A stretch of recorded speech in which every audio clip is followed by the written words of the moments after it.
Hi hello and welcome back to our YouTube channel. എല്ലാവർക്കും നമ്മുടെ പുതിയൊരു വീഡിയോയിലേക്ക് സ്വാഗതം. ആദ്യം തന്നെ എല്ലാവർക്കും നല്ലൊരു വിഷു ആശംസിക്കുന്നു. നമ്മുടെ വിഷുവിൻ്റെ തലേദിവസമാണിത്. രാത്രിയിൽ പൂ കെട്ടാൻ തുടങ്ങിയതാണ്. ഋത്തപ്പനുണ്ടായിരുന്നു, അവനിടയ്ക്ക് അലമ്പായതുകൊണ്ട് അവനെ കൊണ്ട് ഉറക്കിയിട്ടാണ് ബാക്കി പൂ കെട്ടിച്ചെല്ലാം നടത്തുന്നത്. 12 മണിയൊക്കെ കഴിഞ്ഞു. ഞാനും അമ്മയും ഏട്ടനും ഒക്കെ ഉണ്ടായിരുന്നു. പൂ കെട്ടി കണിയെല്ലാം സെറ്റ് ചെയ്തിട്ട് ഞങ്ങൾ കിടന്നു. ആൻഡ് നെക്സ്റ്റ് ഡേ മോർണിംഗ് ആണിത്. രാവിലെ ഏറ്റു വിളക്ക് കത്തിക്കാൻ വേണ്ടിയിട്ട് കുളിയൊക്കെ പാസ്സാക്കിയിട്ട് പിന്നെ വിളക്ക് കത്തിക്കാൻ വേണ്ടിയിട്ട് പോവാണ്.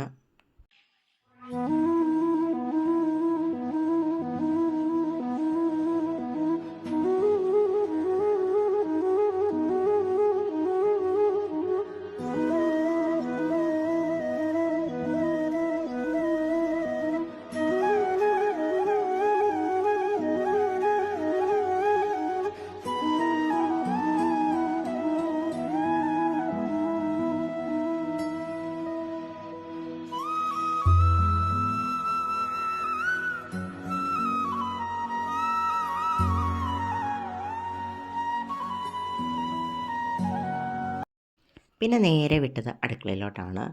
അടുക്കളയിൽ പോയിട്ട് സദ്യവട്ടത്തിനുള്ള കറി വെക്കാൻ വേണ്ടിയിട്ട് എല്ലാം കട്ട് ചെയ്ത് വെക്കാമെന്ന് കരുതി. തലേന്ന് തന്നെ ഞങ്ങൾ പച്ചടിയും ഇഞ്ചിക്കറിയും മോര് കാച്ചിയതും ഒക്കെ ഉണ്ടാക്കി വെച്ചിട്ടുണ്ടായിരുന്നു. ആൻഡ് പിന്നെ വെക്കാനുള്ളതെന്ന് പറഞ്ഞാൽ സാമ്പാർ, അവിയൽ, തോരൻ അത്രേ ഉണ്ടായിരുന്നുള്ളൂ. സോ അതിനുള്ള വേഗം തന്നെ വെജിറ്റബിൾസ് കട്ട് ചെയ്യാൻ വേണ്ടിയിട്ട് എടുത്ത് വെക്കുകയാണ്. അമ്മയെ ഏറ്റിട്ടുണ്ടായിരുന്നു. ഞാൻ തന്നെയാണ് വീഡിയോസൊക്കെ ഷൂട്ട് ചെയ്യുന്നത്. സോ അതിൻ്റേതായ അപാകതകൾ നമ്മുടെ വീഡിയോയ്ക്കുണ്ട്. ഫസ്റ്റ് ഓഫ് ഓൾ ഞാൻ ട്രൈപോഡ് എടുത്തിട്ടില്ലായിരുന്നു. ട്രൈപോഡിൽ വെച്ചിട്ടല്ല ഷൂട്ട് ചെയ്യുന്നത്. അവിടെ ജനലയിലൊക്കെ ഫോൺ ചാരി വെച്ചിട്ടാണ് ഞാൻ ഷൂട്ട് ചെയ്തത്. അതുകൊണ്ട് എൻ്റെ ഫേസ് മാത്രമേ ഉള്ളൂ. എന്താണ് കട്ട് ചെയ്ത് എന്താണ് അവിടെ പരിപാടി നടത്തുന്നതെന്ന് ഒന്നും കാണത്ത് പോലും ഇല്ല. പിന്നെ ഞാൻ എല്ലാം കഴിഞ്ഞിട്ടാണ് ഞാൻ വീഡിയോ നോക്കുമ്പോഴാണ് മനസ്സിലാകുന്നത് ലൈക്ക് നമ്മൾ എന്താണ് ഞാൻ ചെയ്യുന്നതെന്ന് കാണത്തില്ലെന്ന്. അമ്മയും വന്നു, അച്ഛനും വന്നു. ആൻഡ് ഞങ്ങളങ്ങനെ ഓരോന്നൊക്കെ പറഞ്ഞ് എല്ലാം കട്ട് ചെയ്ത് വെക്കുവാണ്. സാമ്പാറിനുള്ളതാണ് കുക്കറിലോട്ടാക്കുന്നത്. സാമ്പാർ വെച്ചിട്ട് അമ്പലത്തിൽ പോകാമെന്ന് കരുതി. അങ്ങനെ സാമ്പാറിനുള്ള എല്ലാം കുക്കറിലേക്കാക്കി. അപ്പോൾ അമ്മ എവിടെ ഇരുന്നു അവിയലിനുള്ളത് അരിയുമായിരുന്നു. ഇനി തോരനും കൂടെ ഉള്ള അരിഞ്ഞ് വെച്ചാൽ മതി. അത് കഴിയുമ്പം അമ്പലത്തിൽ പോകാമെന്ന് ഞങ്ങൾ പറഞ്ഞുകൊണ്ട് നിൽക്കുമായിരുന്നു. അങ്ങനെ സാമ്പാറിനുള്ളതെല്ലാം ആക്കി കഴിഞ്ഞിട്ട് ഞാൻ നേരെ പോയത് ഏട്ടൻ്റെ അടുത്തോട്ടാണ്. ഏട്ടനെ വിളിച്ചിട്ട് ഏട്ടാ എണീക്കരുത്, എണീക്കാറാകുമ്പോൾ എന്നെ വിളിച്ചാൽ മതി, ഞാൻ കൊണ്ട് കണി കാണിക്കാമെന്നൊക്കെ പറഞ്ഞ് ഏട്ടൻ്റെ അടുത്ത് പോയി എല്ലാം പറഞ്ഞിട്ട് തിരിച്ചു വന്നിട്ട് ബാക്കി തോരനും കൂടെ ആയിരുന്നു വെക്കാൻ പറ്റി. കാരണം തലേന്ന് നമ്മൾ ലേറ്റ് ആയിട്ടാണല്ലോ കിടന്നത്. സോ ഏട്ടൻ കുറച്ചുകൂടെ ഉറങ്ങിക്കോട്ടെ എന്ന് കരുതിയിട്ട് ഞാൻ അന്നേരം വിളിച്ചില്ല. പിന്നെ പോയിട്ട് ഏട്ടനെ കൂട്ടി വന്നു കണിയൊക്കെ കാണിക്കാൻ വേണ്ടിയിട്ട്. അങ്ങനെ ഏട്ടനെ കണിയുടെ മുമ്പിലൊക്കെ കൊണ്ട് നിർത്തിയിട്ട് ഞാൻ നേരെ അടുക്കളയിലോട്ട് പോയി. Back to my work. ഇനി അടുത്ത പരിപാടി എന്ന് പറഞ്ഞാൽ ബ്രേക്ക്ഫാസ്റ്റിനുള്ളതാക്കുക എന്നാണ്. ബ്രേക്ക്ഫാസ്റ്റിന് പുട്ടുണ്ടാക്കാമെന്ന് അമ്മ പറഞ്ഞു. പഴമൊക്കെ ഉണ്ടല്ലോ, അങ്ങനെ പുട്ടും പഴവും ആയിക്കോട്ടെ എന്ന് പറഞ്ഞു. പുട്ടിന് പൊടി നനയ്ക്കുകയാണ്. അമ്മ അപ്പോൾ കറിക്കുള്ളതൊക്കെ അരിഞ്ഞുകൊണ്ടിരിക്കുകയാണ്. അങ്ങനെ പുട്ടിനും പൊടി നനച്ച് കഴിഞ്ഞിട്ട് ഇനിയുള്ള പരിപാടി എന്ന് പറഞ്ഞാൽ തോരൻ്റെ കാര്യമാണ്. അങ്ങനെ പുട്ടിൻ്റെ പൊടി മാറ്റി വെച്ചു, അവിയൽ സെറ്റാക്കി തോരന് അരിയാൻ വേണ്ടിയിട്ട് എടുത്തു. അന്നേരം അമ്മ സാമ്പാറിനാക്കാമെന്ന് പറഞ്ഞു. സാമ്പാറിൻ്റെ ബാക്കി പരിപാടികളൊക്കെ അമ്മ തീർത്തിട്ട് അമ്മ കുളിക്കാൻ വേണ്ടിയിട്ട് പോയി. ഞാൻ തോരനും കൂടെ കഴിഞ്ഞിട്ട് നമ്മുടെ മെയിൻ താരത്തെ ഋത്തപ്പനെ വിളിക്കാൻ വേണ്ടിയിട്ട് പോവാണ്. ഏട്ടൻ വിളിച്ചുണർത്തി.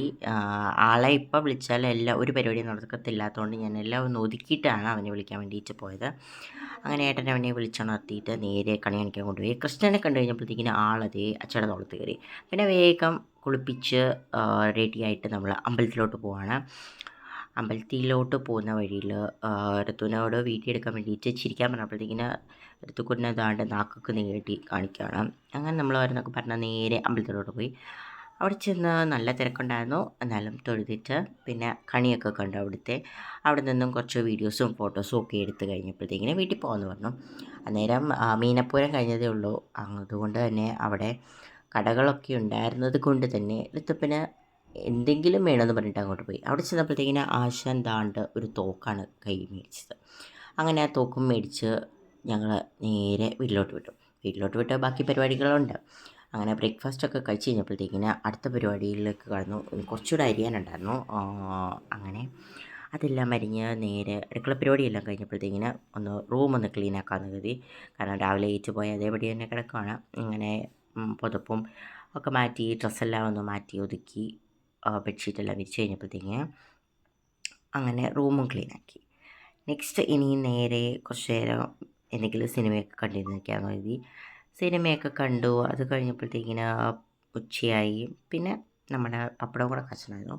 അങ്ങനെ പപ്പടവും കൂടെ കാച്ചി അമ്മ നേരത്തേക്കിന് ഇലയൊക്കെ തൂത്ത് തുടച്ച് വൃത്തിയാക്കുകയാണ്. ആ പരിപാടി കഴിഞ്ഞപ്പോഴത്തേക്കിന് സദ്യ ഉണ്ണാൻ വേണ്ടിയിട്ട് കയറിപ്പോയി. അങ്ങനെ ഋത്തപ്പനാണ് ഫസ്റ്റ് കൊടുക്കുന്നത്. കാരണം വാരി കൊടുത്താലേ ഋത്തപ്പൻ കഴിക്കുകയുള്ളൂ. അങ്ങനെ ഋത്തപ്പന് വാരി കൊടുക്കാൻ വേണ്ടിയിട്ടിരിക്കുകയാണ്. ആശാന് നല്ലൊരു പണി കിട്ടി. ആശാന് ഉറുമ്പ് കടിച്ച് കണ്ണിലും ചുണ്ടിലൊക്കെ ഉറുമ്പ് കടിച്ചതാണ് വീങ്ങിയിരിക്കുന്നത്. അങ്ങനെ അവന് ചോറ് കൊടുത്ത് ഞങ്ങളെല്ലാം ചോറുണ്ട്. നമ്മുടെ വിഷു അങ്ങനെ 2K25 അവിടെ തീർന്നു. പിന്നെ നമ്മൾ വീട്ടിൽ പോകുന്ന കാര്യങ്ങളൊക്കെയാണ്. അതൊന്നും എടുത്തില്ല. അപ്പോൾ ഇത്രയുള്ള വീഡിയോ ഇഷ്ടപ്പെട്ടെങ്കിൽ ലൈക്ക്, ഷെയർ ആൻഡ് സബ്സ്ക്രൈബ്.